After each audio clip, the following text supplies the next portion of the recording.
Jadi artinya bahwa sebelum orang lain mendukung Prabowo, kami sudah dukung duluan. Oke. Ya kan, sebelum orang lain berkorban untuk Prabowo, saya sudah berkorban duluan. Bahkan sampai masuk penjara pun juga kan. Tidak mungkin Surya Paloh mau nerima AHY jadi cawapres. Ada persoalan pribadi antara SBY sama SBY. Surya Paloh dengan SBY ada persoalan pribadi. Ya. Ya kan? Ini ada persoalan pribadi yang orang tidak boleh tahu. Saya tahu.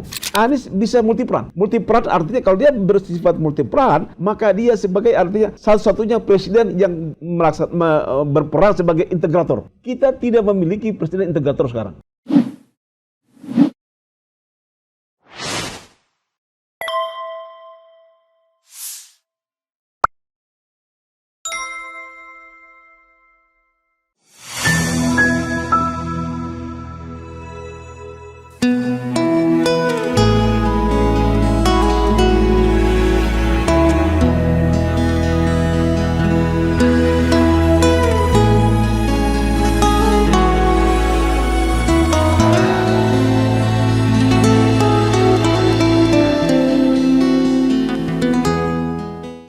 Assalamualaikum warahmatullahi wabarakatuh.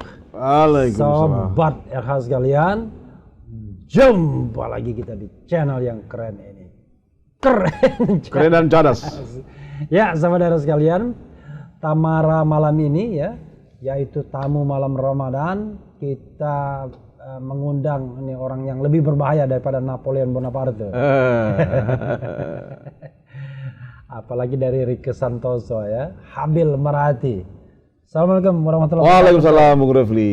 Jadi Habil Marhati ini, sobat RH sekalian, namanya sudah kita kenal sejak zaman Hamzah Has. Jadi saya ingin almarhumah ibu saya waktu penghitungan Hamzah Has, ya kan? Waktu calon wakil presiden.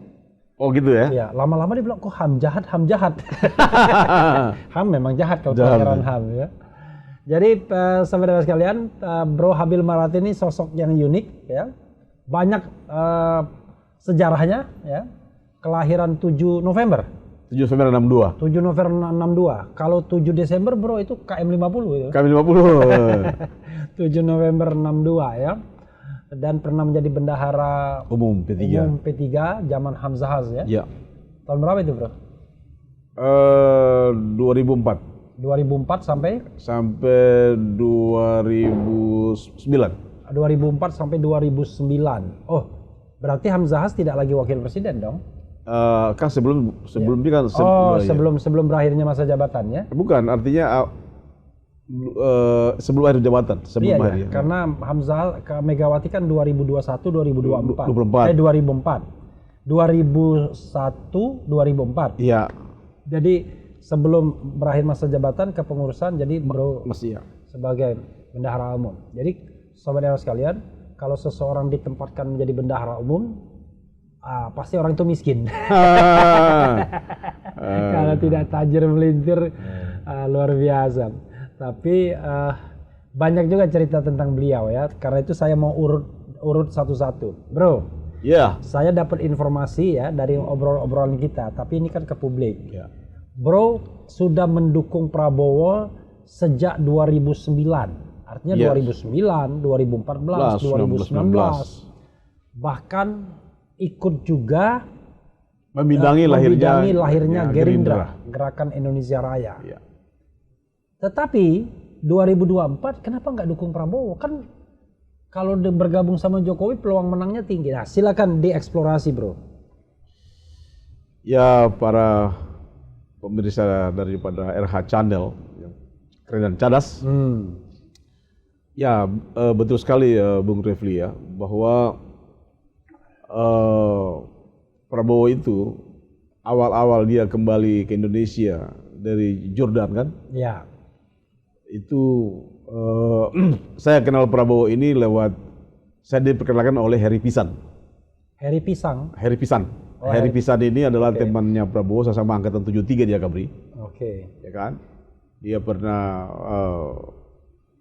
menjadi Heri Pisan ini dulu pernah menjadi Garnisium dan kemudian Garnisium Jakarta. Garnisun. Ya, Garnisun Jakarta. Ya.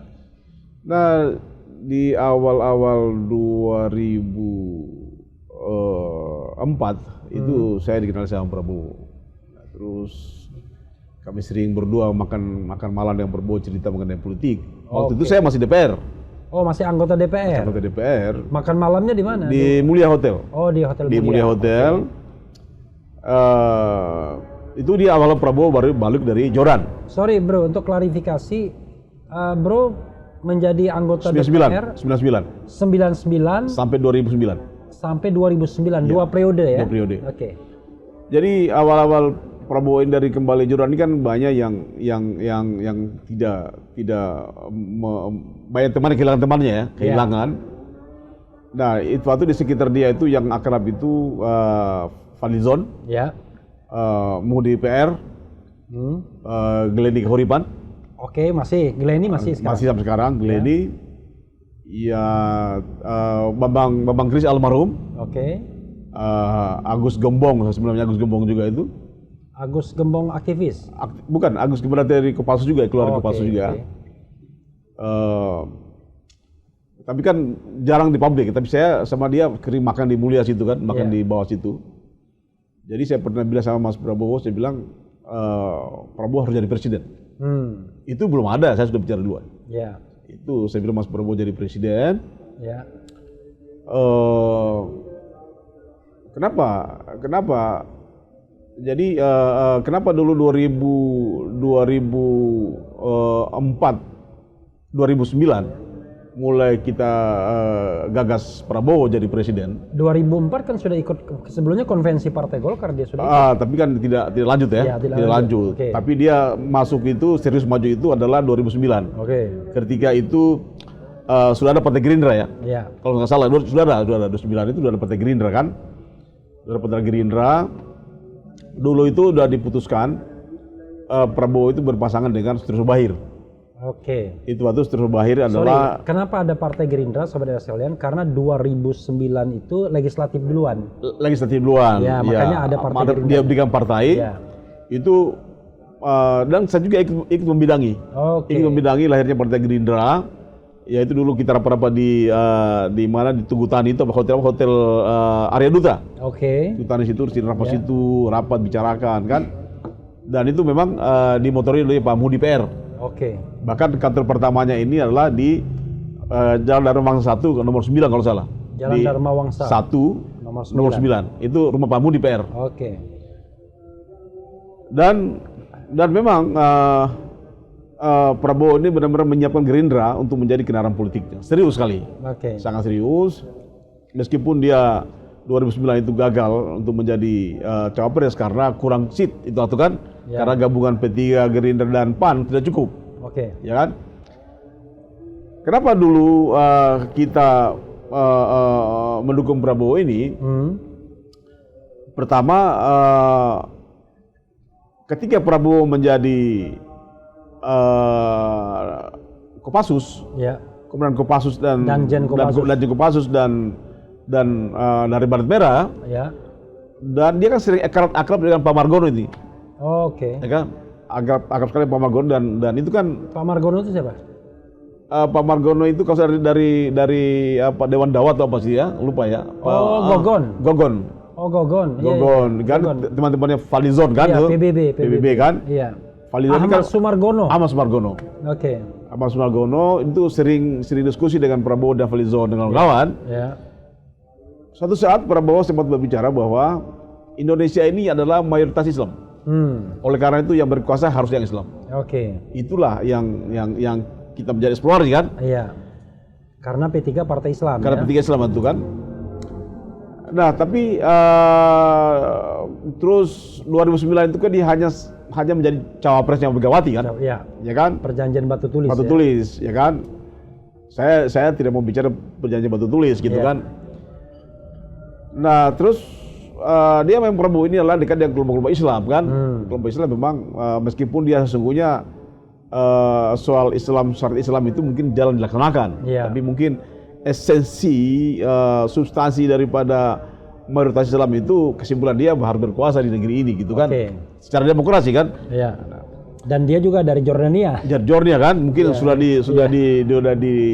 diberikan pembekalan oleh Raja Jordan kan, kita nggak tahu. Tapi itulah sosok Prabowo gitu kan. Yang kemudian 2014 dia berpasangan dengan Hatta Rajasa kalau salah kan? Ada yang bilangnya Prahara. Prabowo Jadi Hatta Rajasa. Ya, jadi dulu P3 mendukung Prabowo, Prahara 2015 kan? Disitulah awalnya Surya Mali dipecat dari P3 kan? Karena dia menghadiri rapat akbar Gerindra di Senayan, Stadion Bung Karno itu kan? Dia dicopot, dipersoalkan oleh kelompok-kelompok yang masih berpikir dengan SBY. Itu kan SBY masih incumbent kan, tapi kan 2015 ini kan kita bicarakan. Sinilah SDA itu diganti dari P3-nya kan, karena dia menghadiri rapat akbar Gerindra yang dihadiri Prabowo sebagai capres itu kan. Tapi kan berpasangan dengan Hatta kan gagal juga kan. Ini juga kesalahan SBY karena SBY itu waktu sok kenegaraan, sok jadi negarawan kan. Sehingga dia tidak mau cawe-cawe tidak seperti Jokowi ini kan. 2019 kita dukung lagi Prabowo. Dukung lagi kan? P3 dukung lagi. P3 setengah hati. Tapi Bro sebagai person kayak saya full saya dukung Prabowo. P3 setengah hati. Dan Demokrat pun setengah hati. Demokrat mendukung Prabowo tapi tidak kampanye. P3 juga begitu, dukung Prabowo tapi tidak kampanye. Nah, jadi artinya bahwa yang partai yang serius itu cuma Gerindra, PKS dan PAN. Itu aja kan? Yang P3 Demokrat itu setengah hati. Artinya dia dukung tapi hanya sekedar untuk menggugurkan kewajibannya gitu kan, tapi tidak kampanye kan? Itu 2019. Tapi dalam perjalanan ini, ketika saya melihat bahwa Prabowo sudah ketiga kalinya kalah berturut-turut, saya pikir ini recovery-nya susah, ya kan? Apalagi dia tiba-tiba jadi menterinya Jokowi kan? Nah ini saya pikir sesuatu yang keliru saya secara politik. Itu pandangan politik, nah. Tapi kalau pandangan istilah Prabowo itu tidak ada musuh yang abadi, hanya kepentingan abadi, artinya, kan? Ya mungkin itu paham dia ya. Tapi kalau saya secara politik bahwa cara seorang capres tiba-tiba menjadi menteri di koalisinya, di lawan politiknya dulu, saya kira ini agak susah diterjemahkan. Agak susah kita mencari definisinya itu seperti apa secara basis sosial politik itu agak susah. Mungkin Prabowo yang tahu itu kan. Tapi kan hari ini dia menikmati itu dan dia memetik hasilnya kan. Nah 2024 ini saya tidak mendukung itu karena pertama sebelum 2024 ya tidak mendukung. Saya ingin sedikit flashback 2019. Ini mohon maaf bro ketua sempat saya bilang bro ketua itu karena kita sering runtang-runtung dengan KIB, Koning Ijo Bero. Jadi beliau udah koordinator KIB. Jadi bro ketua sempat juga itu sekolah di pesantren Polda Metro selama berapa? 9 bulan. 9 bulan. Itu diputus pengadilan nggak? Diputus. Diputus. Vonisnya karena apa waktu itu? Pasal 55 turut serta. Turut serta itu menyediakan apa senjata untuk untuk tindakan makar gitu. Bukan, artinya apa namanya itu? Kepemilikan senjata api gitu kan. Jadi saudara sekalian biar agak jelas sedikit ya. Beliau ini kena pasal turut serta menyediakan senjata api, dianggap donaturnya pada waktu itu yang menjerat Maijen Sunarko dan Kiflan Zen. Marginal Kiflan Zen. Maijen Kiflan Zen. Nah sekarang lucu, Maijen Kiflan Zen di Prabowo tetap, sementara Maijen Sunarko mendukung Anies secara tidak langsung ya. Karena dia telah termasuk kelompok-kelompok yang kritis. Dan Bro Habil kena getahnya dianggap menyediakan uang untuk membeli senjata. Dan akhirnya kena 9 bulan. Selama 9 bulan itu kan termasuk pendukung Prabowo. Pernah ditengok Prabowo nggak atau pernah disapa nggak?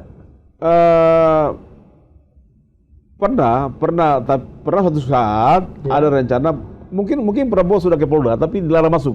Nggak boleh masuk sama Tahti itu waktu kan. Bayangkan itu seorang capres dilarang masuk menengok kita gitu kan.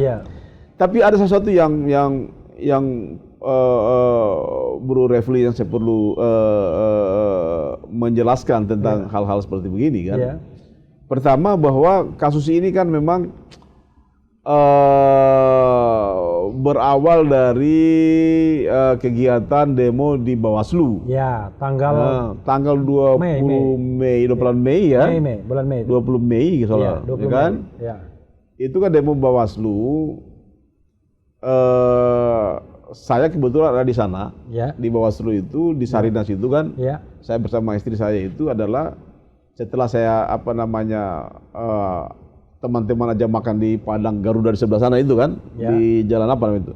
Di Jalan Sabang. Sabang. Ya. Saya mampir situ kan. Tapi sesungguhnya kami Kiflan Zain dan saya itu diproses bukan soal keberadaan kami di Bawaslu, di Bawaslu. Ya. Tapi adalah pada saat itu ada kegiatan Supersemar tanggal 11 Maret itu waktu, ya kan? Ya. Supersemar, si Kiflan ini mau merayakan peringatan Supersemar. Oke.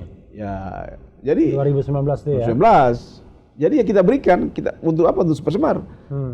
Itu aja sebenarnya sesungguhnya benang yang ditarik ke saya gitu kan. Tapi memang saya kira memang saya tidak lagi mempersoal kasus ini, tapi artinya bahwa kita ada di Tahati itu, di penjara di Polda itu adalah memang karena kita dianggap pendukungnya Prabowo.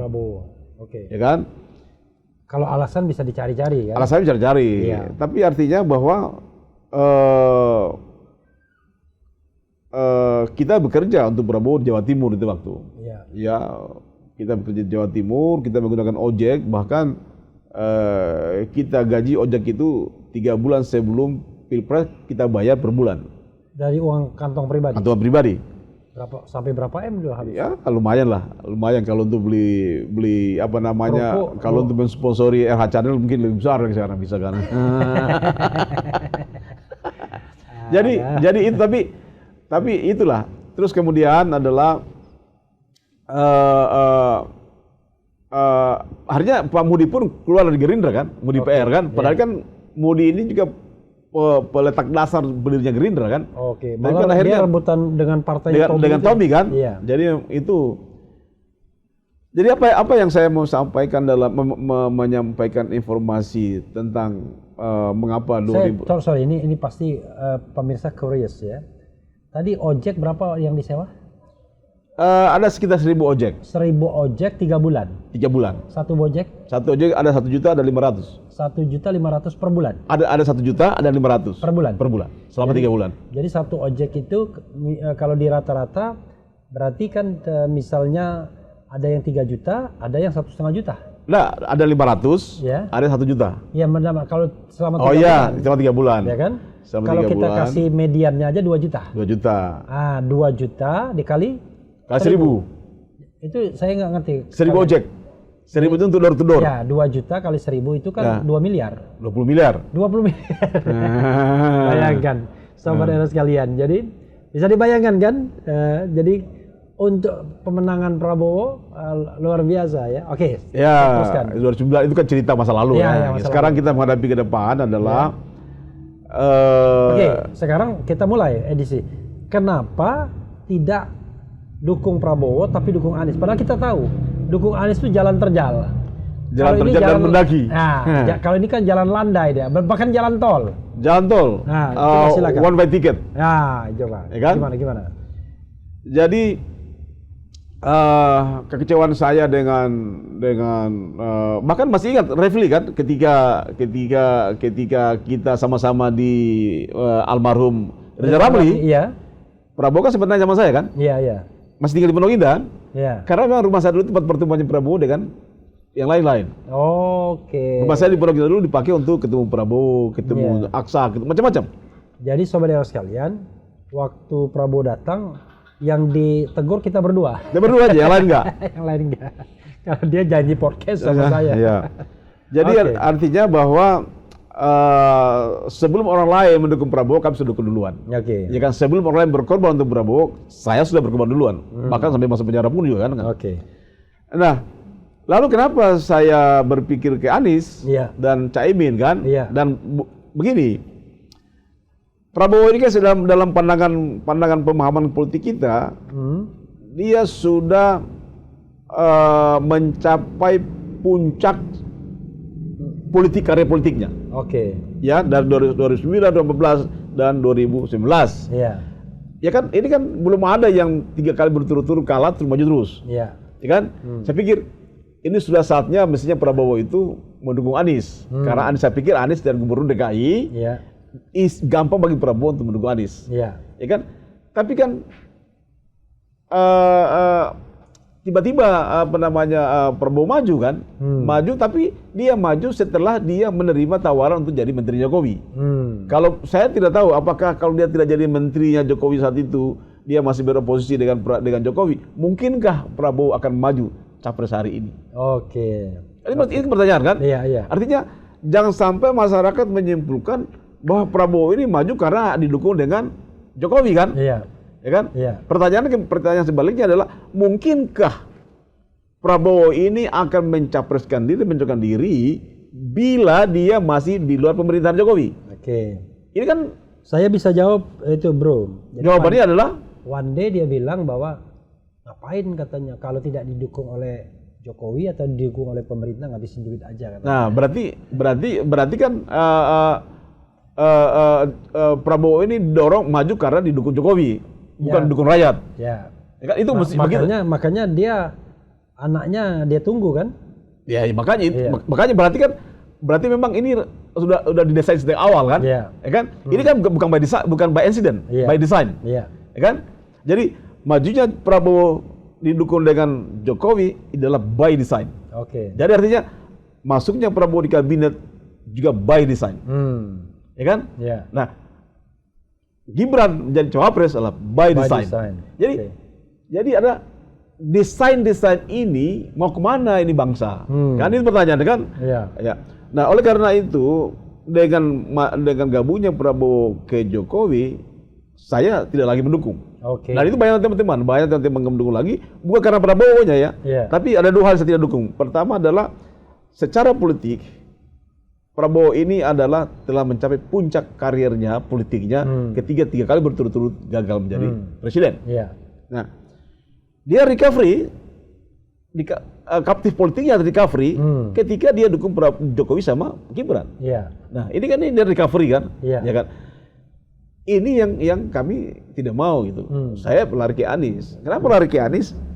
Anies ini di dalam pandangan saya selama dia jadi gubernur DKI ada 3 hal yang dikerjakan. Iya. Dan ini sesuai dengan konstitusi kita. Iya. Yang pertama dikerjakan adalah dia tidak membangun infrastruktur personal, Oke. ya kan? Oke. Tapi dia membangun infrastruktur hajat hidup orang banyak, Oke. ya kan? Iya. Yang kedua, dia mampu menghentikan reklamasi against undang-undang, Iya. melawan undang-undang, Iya. ya kan? Karena itu bagaimana mungkin laut sebagai milik negara, Iya. itu hanya bermodalkan izin selebar kertas Iya. dari aset negara dikonversi menjadi aset korporasi dan pribadi. Oke. Ini negara nggak boleh kayak begini. Oke. Nah, Anies dia lawan ini. Iya. Dan yang ketiga yang saya lihat ini, selama Anies menjadi di DKI, dia tidak terlibat dalam sogokan. Oke. Suap Dia menyuap. suap menyuap. Dia tidak merupiahkan jabatannya. Oke. Ini hebat ini orang. Karena kalau dia merupiahkan jabatannya Oh, duitnya dia- banyak. Banyak dan mungkin sekarang dia punya kredit rumahnya mungkin udah lunas. Iya. Kan sampai dia mau lunas kredit rumahnya itu. Iya. Ya kan? Dan yang keempat adalah dia agamanya bagus, tetapi tidak eksklusif. Oke. Dia bangun gereja, dia bangun pura. Iya. Ini adalah apa yang dijanjikan oleh pembukaan Undang-Undang Dasar 45. 45. Ya. Kan ini kan harus dilaksanakan. Ya. Nah, sayangnya kita tidak bersyukur. Bukan, Prabowo juga tidak jelek, Iya. ya kan? Tapi kan ada hal-hal yang akan di-carry over Iya. oleh Prabowo Iya. bila dia didukung dengan Jokowi. Iya. Dan sekarang salah satu yang nampak di mata ini yaitu meng-carry over lewat anaknya. Iya. Ini kan berarti meng-carry over daripada kepentingan Jokowi kan. Nah, oleh karena itu saya berada pada kesimpulan politik saya bahwa Anies itu harus disyukuri karena dia mampu keluar sebagai calon presiden. Ya. Dan juga Pak Refli, saya ingin sampaikan hal yang penting. Dulu ketika pertama kali saya ketemu Suharto Mono Arfa, Ya, mantan Ketua Umum Umum P3, mantan ya. dia menyampaikan kepada saya bahwa calon presiden itu hanya ada dua. Hanya ada dua, dan calon presiden ini harus keluar dari kantung partai politik dukung pemerintah. Ya kan? Iya. Nggak boleh nanti apa. Calon ini harus anggota partai politik Oke. dan pengurus partai politik. Oke. Ya kan? Ya, dia ingin bawa itu Hanya dua pasang. Dua pasang dan dari istana semua. Dari sana semua, dari kantong Jokowi semua lah kan? Sebenarnya Prabowo Ganjar. Ya, desainnya kan begitu kan? Iya. Nah, terus saya cross check dong ke Hasto, Iya. sekjen PDIP. Iya. Saya berkali-kali ke rumahnya, ke kantornya di jalan Teguh Umar nomor 29, Iya. nomor 12. Iya. Ya, nomor 12. Hasto cerita bahwa capres hanya ada dua calon. Dan semua ada anggota pengurus partai politik dari pemerintah. Oke. Ya kan? Tinggal dibagi aja. Tinggal dibagi. Saya Iya. pikir ini mati demokrasi. Jadi sesungguhnya desain awal ini memang demokrasi mau dimatikan. Iya. Ya kan? Iya. Mau dimatikan. Nah, tapi Anies tertolong dengan keluarnya Nasdem dari zona nyaman. Iya. Artinya Nasdem itu kalau yang bertahan di pemerintahan Jokowi, dia nyaman-nyaman saja. Iya. Apa bisa dikasih kan? Iya. Dia keluar situ. Ya kan? Dia keluar mencalonkan Anies, deklarasikan Anies, kan? Bergabung dengan Demokrat dan PKS. Iya. Ya kan? Pada awalnya Pada awalnya begitu kan? Iya. Bahkan Anies itu sudah berkali-kali membentuk tim 8 untuk menjadikan AHY sebagai cawapres. Iya. Itu form benar Anies. Iya. Jadi saya mengatakan tidak benar pernyataan SBY bahwa Anies itu pengkhianat. Iya. Tidak. Iya. Anies itu benar-benar form untuk menjadikan AHY sebagai cawapresnya. Iya. Itu Anies berkali-kali masuk tim 8. Tetapi ada hal yang tidak ditahu bahwa tidak mungkin Surya Paloh mau menerima AHY jadi cawapres. Ada persoalan pribadi antara SBY sama Surya Paloh. Surya Paloh dengan SBY ada persoalan pribadi. Ya. Ya kan? Ini ada persoalan pribadi yang orang tidak boleh tahu. Saya tahu. Apa? Ya saya nggak bukan sini. saya tidak bukan Oke. sini. Munculnya tahun berapa persoalan pribadinya itu? Tahun berapa? Persoalan pribadi 2004. Dimulai 2002. Ketika 2002. Ketika 2002 ketika pertama kali SBY jadi presiden. Berapa itu? 2004. 2004. Iya. Ya situ awalnya situ. Jadi 2000. Setelah mengangkat Megawati kan? Ya. Nah, disitulah awal 2024 itu ada persoalan pribadi. 2004. 2004. Ya. 2004 itu ada persoalan pribadi antara Surya Paloh sama SBY. Jadi saya menduga-duga ya. Karena begini. Pada waktu SBY terpilih, tiba-tiba saya dengar kan ada beberapa presenter Metro TV yang muda-muda macam-macam lah. Tiba-tiba wah ke sana semua. Kemana? Ke Cikeas semua. Dan bukan itu persoalannya. Ini masalah pribadi, bukan masalah partai politik. Bukan masalah partai politik Nasdem dengan Demokrat, tapi antara Surya Paloh pribadi dengan SBY pribadi. Bukan terkait dengan kekuasaan, bagi-bagi kekuasaan. Bukan. Bukan pribadi. Okay. Ya kan? Nah ini yang terjadi kan. Saya bilang tidak mungkin. Maka saya bilang sama Mas Sudirman Said waktu itu. Saya bilang tidak mungkin SP mau menerima AHY. Ya kan? AHY.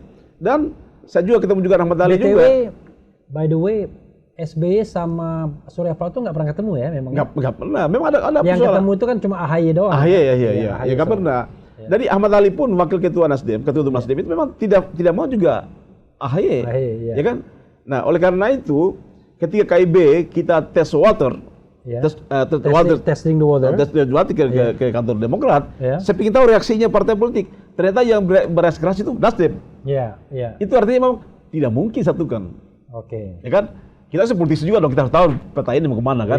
Nah, tapi saya sudah paham bahwa Nasdem ini akan ke PKB.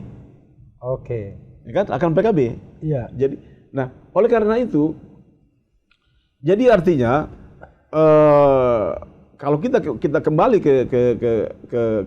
ke format politik hari ini, ya kan, dengan Anies dan Caimin, ini adalah suatu nikmat yang mestinya bangsa dan umat itu harus merespon dengan baik. Karena apa? Nanti nikmat mana lagi yang kita dustakan? Ini pasangan paling bagus itu kan, secara kapasitas, usia, pengalaman, ya kan, tidak melawan undang-undang, representasi umat, kelompok, ya kan, dan Anies juga ini bisa ditarik ke PDIP nasionalis, bisa ditaruh dengan PKB Islam, bisa ditarik kemana-mana gitu, ya kan, karena dia ini memang bisa ini multi peran, ya kan, multi peran tanpa harus menjual agamanya kan, tanpa harus menjual kekuasaannya, tanpa harus menjual akidahnya, tanpa harus menjual akhlaknya, tapi Anies bisa multiperan. Multiperan artinya kalau dia bersifat multiperan, maka dia sebagai artinya satu-satunya presiden yang berperan sebagai integrator.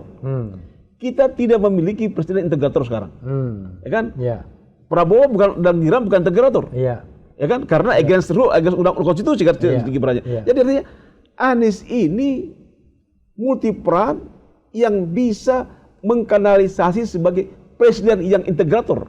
Kita butuh integrator bangsa sekarang. Kita tidak punya sekarang ini. Ini berbahaya. Ya kan? Ini berbahaya. Oleh karena itu, saya yakin Prabowo dan Prabowo sendiri dia tidak bisa memainkan peranan integrator. Ya kan? Kenapa alasannya? Pertama, dia beban terhadap Gibran. Ya kan, bagaimana dia beban kan? Harus digendong terus. Harus digendong terus. Yang kedua juga ada carryover dari program-program Jokowi yang tidak efisien. IKN artinya melanggar undang-undang juga kan? Nah, jadi ada beban berat yang dibebankan dan dipikir oleh Prabowo. Kalau ini terjadi, kasihan dia, kasihan rakyat, bangsa tidak akan bergerak, stagnan, ya kan? Itu yang pertama. Yang kedua, Bung Refli, Prabowo ini tadi saya katakan dia maju kan didukung sama Jokowi dan dipasangkan dengan anaknya. Kan? Tapi saya ingin menyampaikan fakta. Selama ini orang banyak salah memahami tentang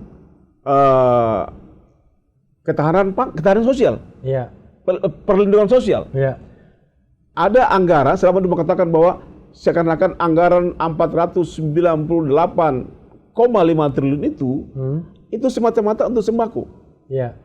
Bung Refli kaget. Ternyata anggaran perlindungan sosial nilainya itu 498,5 triliun itu untuk membiayai 150 juta orang. Anda bisa bayangkan, Anda men-treat rakyat yang punya hak pilih, yang punya suara, sebesar 150 juta orang, anggarannya dari negara. Kan ini terjadi kolaborasi pelanggaran keuangan negara. Ya kan? Bukannya ditambah jadi 560 triliun. Bukan, 400, ini salah paham. Di dalam kita bicara dalam APBN 2024. Ya kan? APBN itu kan DIPA-nya baru keluar, DIPA itu kan harus ke menteri terkait kan? Kalau misalnya bicara bansos harus menteri sosial. Itu kan DIPA-nya mulai dikasihkan Januari. Ya kan? Januari berarti kan pengadaannya, tendernya itu Februari. Itu daftar isian proyek. Iya kan? Berarti kan DIPA-nya itu kan mulai dirilis, mulai diberikan pemerintah itu Januari. Mulai Februari itu mulai tenderkan. Iya kan, dikerjakan kan? Nah, yang menjadi pertanyaan, ini orang nggak tahu. Dana perlindungan sosial 498,5 triliun ini ternyata digunakan untuk membiayai 150 juta orang. Ya kan? Apa saja itu? Ini Bung Refli tahu, yaitu namanya PKH. Penerima Keluarga Harapan. Perlindungan penerima Keluarga Harapan. Penerima Keluarga Harapan. Ya kan? Ini nilainya 10 juta orang. Ya. Yang kedua adalah sembako. Itu nilainya 18 juta orang. 18 juta orang, Ya kan? 18 juta, 18 ribu. 18 juta 18 ribu orang. 18,8 juta. Ya, berarti sudah 28 juta orang kan? Ditambah lagi dengan PIP, Program Indonesia Pintar. Ini 20 juta orang. 20 juta orang. Ya kan? Tambah lagi dengan ini pelajar ya, anak ABG yang milenial Z, kenal Z. Tambah lagi KIP, kredit kartu Indonesia Pintar, itu 1,1 juta orang. 1,1 juta orang. Yang paling besar adalah sudah 45 itu. Bukan, itu aja berapa sekarang itu? Sudah 45 juta tadi, kurang lebih. Iya, ditambah lagi dengan namanya pembiayaan iuran kesehatan nasional, JKN. Jaminan kesehatan nasional 98 juta orang. Ya kan? Ditambah lagi dengan BLT 2,9 juta orang. Total saya nilai itu 150 juta. Ya kan? Dan itu diklaim sebagai program paslon. Dan anehnya program ini diluncurkan tanpa ada sasaran. Padahal di dalam undang-undang APBN itu sasaran dikritik pemerintah sendiri mengkritik bahwa program ini sesungguhnya tidak efektif. Program ini sesungguhnya adalah tidak tepat waktu. Kalau tanggalnya nggak tepat, penyaluran nggak tepat. 130 juta orang, Bung Refli. Kalau ini diberikan semua dan untuk memilih salah satu paslon, taruhlah 150 juta orang ini yang efektif untuk memilih salah satu paslon, 75%, iya 50%. Udah menang pasti. Udah menang. Jadi sesungguhnya pemilu telah dimenangkan oleh dana APBN 490 triliun itu, ya kan, dana pilihan sosial itu. Jadi artinya sudah menang lah itu sebelum pencoblosan. Nah, jadi ini hal-hal yang harus dihentikan. Karena ternyata dana bansos ini, dana perlindungan sosial ini dimulai awal COVID 2020. Itu nilainya 498 triliun. 2020. 2021 turun menjadi 400, kalau saya tidak salah 464 triliun. 468. 60 triliun. 68. 60 triliun. 2022 turun lagi menjadi 461 triliun. Ya. Turun lagi 2023 menjadi 460 triliun. 2024 pemilu naik 498. Jadi artinya memang ada by design. Ini adalah pelanggaran undang-undang. Ya kan? Nah, inilah hal-hal yang harus dipahami. Bahwa Anies itu kalah karena dikalahkan dengan dana bansos 400, dana perlindungan sosial. Jadi bukan dana bansos ya. Dana perlindungan sosial. Ya. Kalau dana bansos itu cuma 18 juta orang. Ya kan? Jadi yang terima sembako itu hanya penerima sembako hanya 18.800.000 orang. Ya kan? Jadi kita bicara bukan dana bansos, kita bicara dana perlindungan sosial. Ya kan? Itu nilainya 498 triliun, 5. Nah, ini yang digunakan. Ya. Jadi, you bisa bayangkan ada 3 instrumen yang dipakai. Instrumen keuangan negara untuk kepentingan pribadi, ya kan? Instrumen kelembagaan negara, dan instrumen cawe-cawe. Ya kan? Instrumen keuangan negara, instrumen kelembagaan negara, cawe-cawe. MK. Semua KPU semuanya. Dan cawe-cawe. Jadi bagaimana mau menang?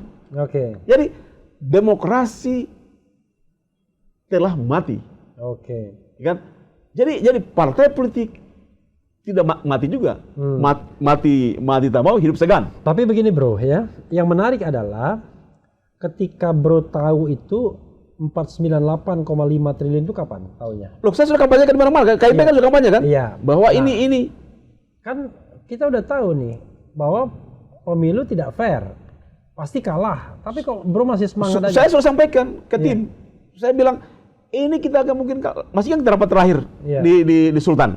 Saya tinggal besok pemilihnya. Saya bilang, kita ini sama saja melegitimasi pemilu kan, Pilpres kan? Tapi coba, jadi jangan kita pertanyaan mereka, jadi kita terima pemilu. Jawabannya bukan itu, ya kan? Tapi jawabannya adalah harus menyurati KPU dan Bawaslu bahwa ini. Jadi memang kita terlena dengan masanya Anies begitu banyak. Tapi struktur dan infrastruktur hukum kita tidak pakai, kita tidak perhatikan itu. Jadi penciuman timnya Anies terhadap kebusukan benar-benar tidak pernah dicium. Penciumannya kurang. Terlalu baik. Nah sekarang bro ya, kita tidak tahu nanti hasil pemilu karena ketika video ini diambil kan hasil pemilu belum diumumkan. Ya. Let's say misalnya sesuai dengan skenario Tapi gini, sebelum itu saya ingin against juga, mau challenge juga. Kan tadi Bro mengatakan pra pencoblosan itu bisa dipastikan 02 sudah menang dengan bansos, dengan macam-macam itu. Artinya tidak ada gunanya lagi melakukan penghitungan suara atau kecurangan-kecurangan penggelembungan suara dan lain sebagainya. Toh menurut Bro itu udah pasti menang juga. Iya, jadi sekarang adalah fokusnya Anies ini, dan ini juga yang salah dipahami oleh tim 02, salah dipahami oleh ahli tata negara. Yang kita persoalkan bukan hasilnya. Kita ini bukan orang gila mau bawa di MK selisihnya 24% dengan 50%. Kan tidak mungkin. Jadi 100.000 pun TPS yang diulang tidak akan mempengaruhi hasilnya, kan begitu. Karena TPS kan 18.000 lebih. Ya kan? Jadi kita bukan fokus kepada hasil pemilihnya, hasil suaranya, hasil suaranya, tapi adalah pelaksanaan proses pemilu sendiri adalah menyimpang dari hukum. Nah maksud saya kalau kita bicara kecurangan kan tetap harus dikapitalisasi kecurangan yang terjadi sebelum pencoblosan. Tadi yang dana perlindungan sosial, pada saat pencoblosan, intimidasi misalnya, atau misalnya bujukan-bujukan, penggelembungan suara, dan pasca pencoblosan yang dengan sengaja beberapa TPS, beberapa tempat ada masalah, termasuk Sirekap. Maksud saya begini, untuk memastikan kemenangan itu kan tidak hanya dia pastikan pra pencoblosan. Pencoblosan itu kan prakiraan, tapi pas pencoblosan dan penghitungan itu kepastian. Tetap ada kecurangan di sana kan. Jadi begini Bro, artinya kalau kita berbicara sudah by design, kita tidak bisa lagi berbicara kasuistis. Oke. Ya kan? Tapi kalau sudah by design, itu ada sesuatu yang sudah pasti terjadi. Ya kan? Ini sama manusia kan? Jadi artinya kita ini kan bukan bodoh-bodoh amat berpolitik. Kita bukan anak kecil Mas Anies. Memang anak kecil Mas Anies. Memang kita anak kecil. Memang dia anak kecil Mas Anies kan. Jadi artinya kita melihat 6 bulan terakhir. Itu surveinya 02 Prabowo Gibran itu. Surveinya Prabowo sebelum dengan Gibran. Sebelum wakilnya itu kan kecil-kecil. Ya pokoknya di bawah 40%. Di bawah 40%, 38. Nama Erik 38, nama Sandiaga 38, nama Airlangga 38, 36, nama itu LSI ya, LSI. Tapi begitu sama Gibran itu kan MK 90 itu awalnya kan, itu kan langsung 58, satu putaran. Putusan MK 90 kan, langsung dua isu, pertama satu putaran, dan satu putaran di atas 51%. 51,52, ada 56, ada 5, sudah ada kan? Sudah ada dan hampir survei begitu, ya kan? Ya kemudian ini kan by design. Nah, you bisa bayangkan, ya, kita bisa membayangkan pas selesai pencoblosan jam 2 siang. Jam 4 pencoblosan selesai jam 1. Jam 1 perhitungan jam 2. Perhitungan jam 2. Jam 2 itu sudah mulai keluar namanya exit poll. Ya kan 55%. Ya kan? 50% Anies 24. Tetap hampir tidak saya kan? Ganjar 16. Jadi exit poll ini menjadi stimulus untuk mempertahankan quick count. Jadi ada pesan berantai, Sorry. Ada exit poll juga ya? Ada 50%. Itu jam 2 kalau salah. Ya. Nanti jam 4, jam 5 itu sudah semua quick count mengeluarkan LSI itu di atas 58,5%. Kan? Jam 5 sore, jam 7 malam Prabowo hadiri deklarasi kemenangan di Istora. Deklarasi kemenangan tuh dia hadiri kira-kira jam 6. Jam 6 artinya persiapannya kapan? Kemarin atau kapan? Sewanya 2 hari sebelumnya. Jadi kan saya mengutip Tempo, kalau itu 2 hari sebelumnya. Yang kata Kodari Kok bisa? Ya karena yakin menang. 0-1 katanya karena nggak yakin menang makanya nggak sewa duluan ya. Ini kan ya. Jadi artinya tadi desain lah kan. Iya. Jadi artinya kekalahan Anies pun ini by design. Oke. Ya kan? Iya. Sebelum jadi calon dia desain tidak maju. Iya. Ternyata ketika lolos sembako turun. Iya. Dana perlindungan sosial turun. Oke. Ya kan? Gibran dipasang. Oke. Ya seandainya Anies tidak mencalonkan diri, pasti Gibran akan jadi calon. Cawapres kan? Iya. Pasti dia dengan Caimin. Iya. Prabowo Caimin kan? Iya. Ganjar dengan Erik. Atau Erlangga mungkin. Iya kan? Iya. Iya kan? Jadi sesungguhnya Anies ini adalah mendismantle kan, mengacaukan semua rencana-rencana itu kan, rencana-rencana itu kan. Jadi artinya ya apa yang terjadi kemudian? Jadi Anies ini memang tidak boleh menang. Oke. Ya kan? Tidak boleh menang, tapi jangan salah. Kita masih punya Allah, kita masih punya iman. Bahwa sebaik-baik balas di budaya adalah Allah. Oke. Ya. Saya kira Anies belum tentu kalah. Oke. Ya, kita lihat ke depan. Kembali kepada hak angket. Iya. Saya punya pengalaman soal angket. Oke. Ya kan? Saya dulu adalah salah satu anggota angketnya untuk Buloget. Gus Gur. Buloget dan Buloget aja. Yana Tera Gate, bukan? Buloget sama Bank Indonesia. Yayasan Yana Tera. Ya itu sama satu paket. Iya. Ya, jadi ada dua di zaman saya di era saya itu ada dua kasus angket. Satu pertama itu Buloget dan Najatera, Yayasan Buloget Perjuangan Buloget. Yang kedua Brunei. Bukan, Senturi. Budiono. Brunei enggak, Senturi. Jadi artinya bahwa waktu kita bikin hak angket Buloget, itu kombinasi.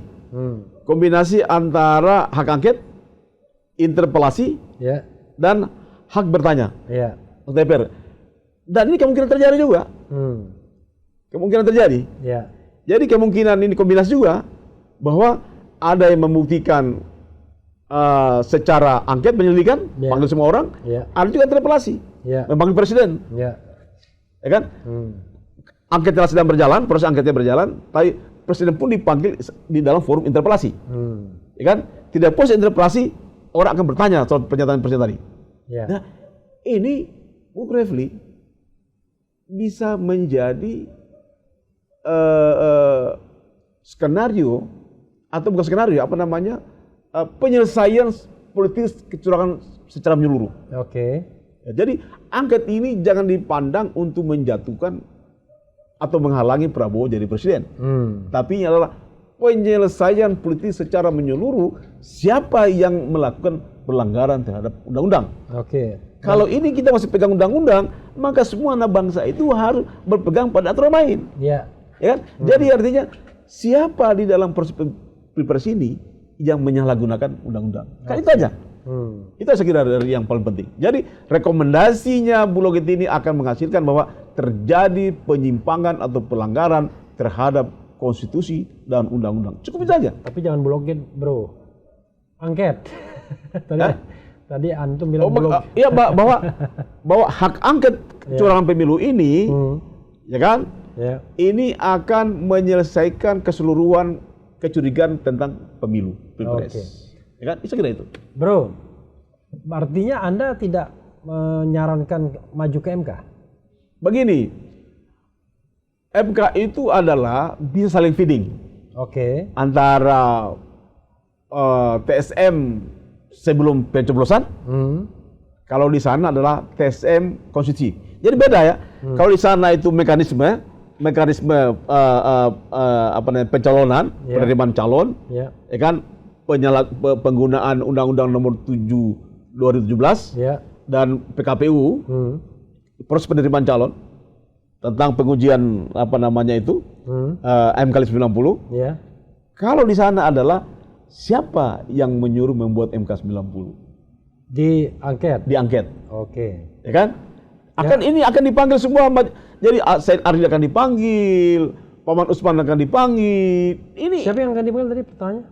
Said Ardi, Said Irsa, Saldi Isra akan dipanggil oleh hak angket. Oke. Penyelidikan kan? Iya, tapi apakah dia bisa dipanggil? Oh nggak bisa, kalau nggak ditangkap dia datang. Hak angket bisa. Iya. Hak DPR punya hak itu. Oke, Ya kan? ya.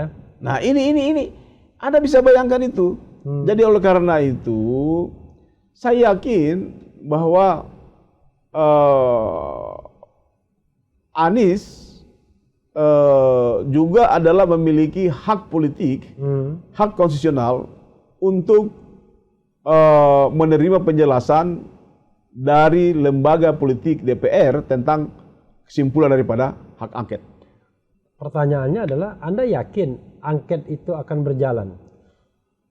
Saya yakin, saya hakul yakin karena baik PDIP, Sekjen PDIP sudah keras itu, Ya. maupun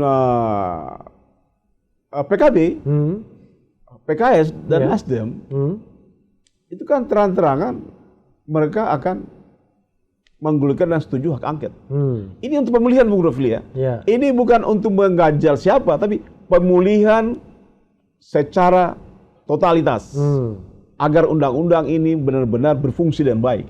Anda yakin dengan aktor-aktor politiknya? Kalau kita jujur ya bro ya, ini kan kubu 03 terutama, marah ini kan bukan karena pengen membangun demokrasi atau karena Jokowi mengkhianati demokrasi, tapi kan terkesan karena Jokowi nggak dukung Ganjar. Itu pertama ya. Iya. Jadi ada sakit hati dari Bu Mega dan PDIP ini. Iya. Ada apa Jokowi sebagai kader PDIP tidak mendukung kader PDIP dan tidak mau mengikuti arahan ketua DPP PDIP, Bu Megawati yang sudah membesarkan dia kan? Iya. Begini, Bung Refli, kalau kita perhatikan Megawati ini benar-benar negarawan, itu betul tidak bisa disaksikan itu. Iya, tidak disangsikan ya. Tidak disangsikan dan tidak ada soal itu. Komitmen dia terhadap undang-undang dan konstitusi itu adalah the best. Kan dia benar-benar komit menjaga konstitusi ini. Pertama, ketika dia 99 sebagai pemenang, menang Pileg, dia dong yang berhak menjadi presiden itu waktu.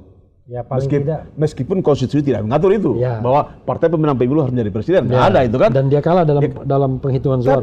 Tapi ketika dia legowo menyerahkan kepada Gus Dur, di mana perolehan PKB di bawah PDIP, dan itu waktu voting, kalah dia sama Gus Dur. Kalah sama Gus Dur. Tapi dia mau menerima jadi wakil Gus Dur. Kemudian Gus Dur dilengsarkan. Dilengsarkan 2021. Juli 2021 kan, maka dia menjadi presiden melanjutkan 2004. 2004 dia maju berpasangan dengan Kiai Haji Hasyim Muzadi. Ketua PBNU aktif. Ketua PDIP Ibu Megawati. Incumbent lagi.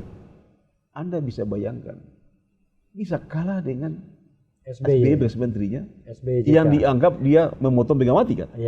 Dia tidak menggunakan infrastruktur dan instrumen kenegaraan. Seperti saat ini. Bisa saja. Bisa saja dia pakai dana bansos macam-macam. Tapi dia taat pada konstitusi. Dia kalah legowo, finish.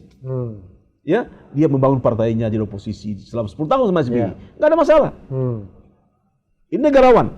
Jadi Megawati itu adalah negarawan sejati. Ya kan? Yang kedua, Negarawati. Ada sepertinya tidak suka saya bilang Megawati itu negarawan. Bukan. Wan itu kan laki-laki. Negarawati. Yang kedua, ketika Jokowi meminta perpanjangan masa jabatan 3 periode, menolak. Nggak ada satu partai pun menolak kecuali PDIP. Negarawan lagi. Yang terang-terangan menolak. Negarawan. Hari ini adalah hak angket ini adalah legasi terakhir Megawati. Dia memainkan legasi terpenting ini atau dia abaikan. Ya kan? Jadi ini the last legasinya Megawati gitu. Ya kan? Jadi dia harus make done. She must make done. Kan? Kenapa? Karena ini penyelesaian the whole all nation problem today. Oke. Jadi menurut Anda tidak mungkin Megawati lari, pasti dia akan menyetujui hak angket. Ini legasi dia. Asik. Yang legasi dia kemarin dia menolak tidak cawe-cawe ketika melawan SBY, Ya. dia tidak melaksanakan instrumen kekuasaannya, Ya. kalah. Ya. Dia nggak ada masalah. Jokowi minta ada orang-orang yang mendukung Jokowi 3 periode, ya kan? Dia tidak setujui. Ya. Ini politik, tapi ini masalah nasional dan konstitusi. Legasi dia terakhir sini, hak angket ini. Oke, luar biasa. Semangat sekali bro. Tapi bro belum pindah partai kan sekarang? Belum. Masih P3? Masih P3. Masih P3. Masih diakui di P3?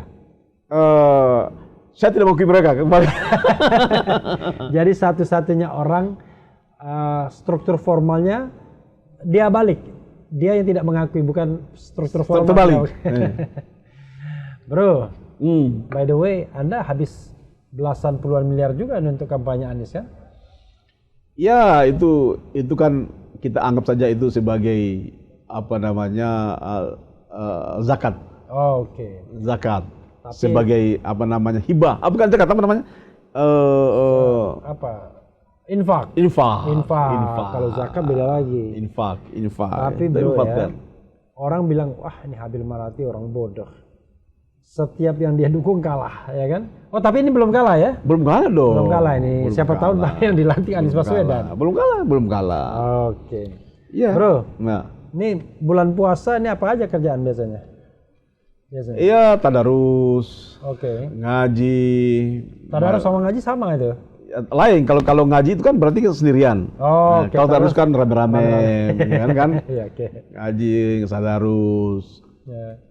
Apa namanya, baca-baca terjemahan Al-Quran, terus baca ayat ini, konstitusi kita seperti apa, oh ini, kita berjalan belajar itu ya? Belajar. Jadi bagaimana kita menjadikan Al-Quran dan hadis itu sebagai referensi untuk mendukung kebenaran. Oke, luar biasa. Ini kalau gini P3 banget nih. Nah, itu boleh, enggak salah dong, banyak P3 begitu.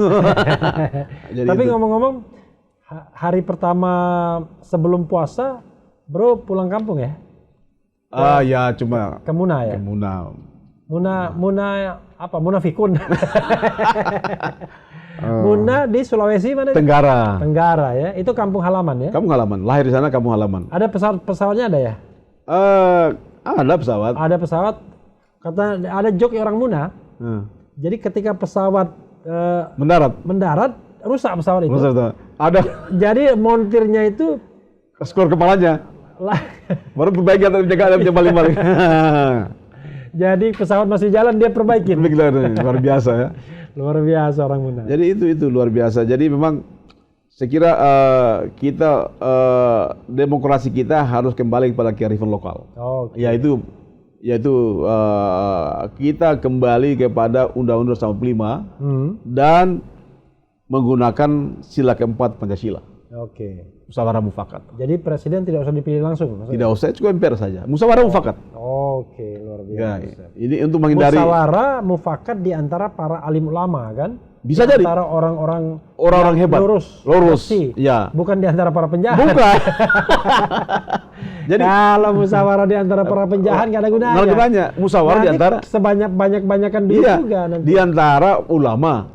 Apakah ulama dari Katolik, dari Kristen, dari Hindu, dari Islam itu gabung tuh siapa? Ya kan gitu.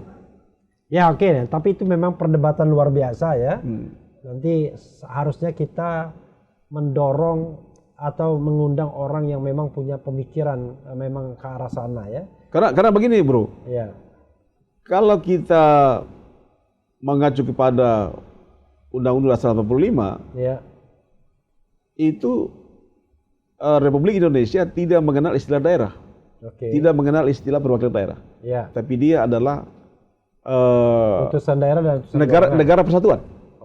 Negara persatuan. Jadi artinya bahwa daerah itu tidak lagi dilebur menjadi negara kesatuan, kedaulatan rakyat kan? Nah, dengan undang-undang amandemen ini, kedaulatan rakyat itu hilang. Yang ada kedaulatan partai politik. Oke, ini berat ini urusannya ya, ini urusan ahli hukum tata negara, tapi oke lah ya. Jadi bro, tapi kegiatan bisnis jalan terus kan? Insya Allah jalan terus. Sorry, maaf. Sebenarnya Bro Habil ini investor apa eksekutor atau eksekutif? Kita investor aja lah. Oh, investor ya. Investor kecil-kecilan. Oke. Investor kecil-kecilan, kalau buang-buang duit untuk pemilu ya 20 miliar. Luar biasa ya. Bro, closing statement bro. Nah, sana bro. Selesaikan dulu minumnya. Closing statement. Ya. Itu bro ya. Pertama, saya menghimbau kepada seluruh tim pendukung 1 dan 2 dan 3, ya kan, hak angket ini jangan dipahami sebagai untuk menggagalkan kemenangannya Prabowo dan Gibran, ya kan? Tapi adalah hak angket ini semata-mata mencari kebenaran apakah betul-betul nyata-nyata telah terjadi pelanggaran konstitusi dalam proses Pilpres dan Pileg 2004. Dan yang ketiga, bahwa saya juga minta dengan hormat kepada Ibu Megawati bahwa legasi Anda terbesar adalah menggulirkan hak angket sampai tuntas setuntasnya. Terima kasih. Oke, luar biasa saudara sekalian ya. Sebelumnya kita sudah sering bertemu dalam kampanye-kampanye KIB. Kebetulan saya walaupun bukan anggota Golkar, bukan anggota P3, bukan anggota PAN, tapi sering diajak untuk ikut kampanye oleh KIB. Dan kita belum pernah cerita semendalam ini ya. Baru pertama malam ini ya? Baru pertama di bawah langit yang cerah. Cerah ya. Ada bintang nggak? Ada bintang, ada bintang. Karena bintangnya lagi mau angket. Oke, bintangnya mau angket ya. Dan bintangnya sudah diganti dengan gambar Ka'bah. Ya, saudara sekalian. Wassalamualaikum warahmatullahi wabarakatuh. Waalaikumsalam. Mantap.